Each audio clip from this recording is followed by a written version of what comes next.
about Luckin Coffee, and today they're down 15.41% as of 10:45 a.m. Huge sell-off today. There's been a few news articles released saying that they face delisting, and a lot of people think they're going to be delisted. So I just wanted to talk about them real quick and give an update. Before we get started, if you could just like and subscribe, that would really help me out. I appreciate it, and let's get into it. As you can see, Luckin Coffee is trending on all the stock market news outlets, and they were supposed to be, the next big Starbucks rival, and I think a lot of people got heavily invested into them, and they're only a year old, so it was definitely like a speculation, thinking they would be up there with Starbucks. So I feel really bad for those people who invested a lot of money, but we're going to get into what you can do about it and the options you have. They do face a formal delisting notice from the NASDAQ, so we'll see what happens. So basically, Luckin just can't catch a break, and it's for fair reason. They shouldn't have filed fraudulent sales reports. However, the whole news breaking today is them not filing their annual report, and they say it's due to COVID, but I'm sure they're just trying to delay the inevitable. Luckin has hired Low-Key Financial for strategic advice. They are trying to see what they can do to bounce back. They just can't catch a break. Banks are going after their assets. They're going after the CEO's assets. And, I don't blame them. The banks probably gave them a lot of money, and they're trying to get it back.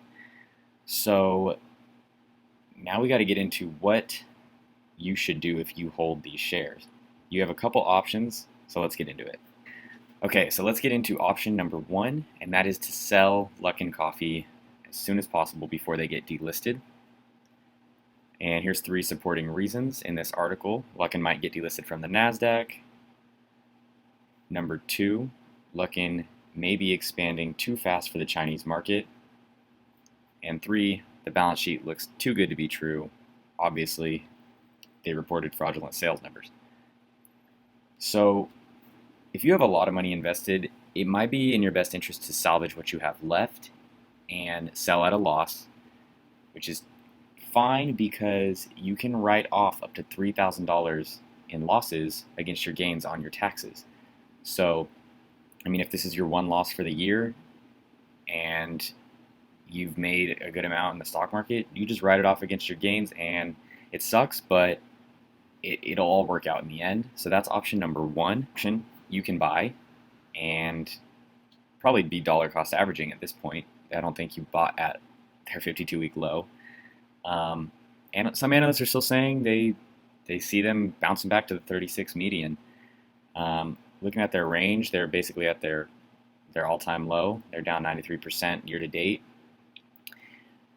2 analysts say to buy, and that's all that CNN Business shows as of right now. I don't really agree with that, but I guess there's some YOLO plays out there. You can put all your money into this and just hope it goes up, and you stand to make a lot of money. But that is basically going to a casino and gambling at this point. I think they're going to be delisted, so I wouldn't go with that. But some people like to play that way. So that is your second option. And the final option is to just hold and see how the news plays out. See if there's any talks of Luckin not being delisted by the NASDAQ. And just see how everything kind of plays out. At the end of the day, it's your money, your investment. So these are pretty much your 3 options. And just depends how you want to play it. So let me know in the comments what you guys would do if you were invested in Luckin Coffee. How would you go about this situation? Would you buy, hold, sell? Let me know. Please like and subscribe, and have a good one, guys.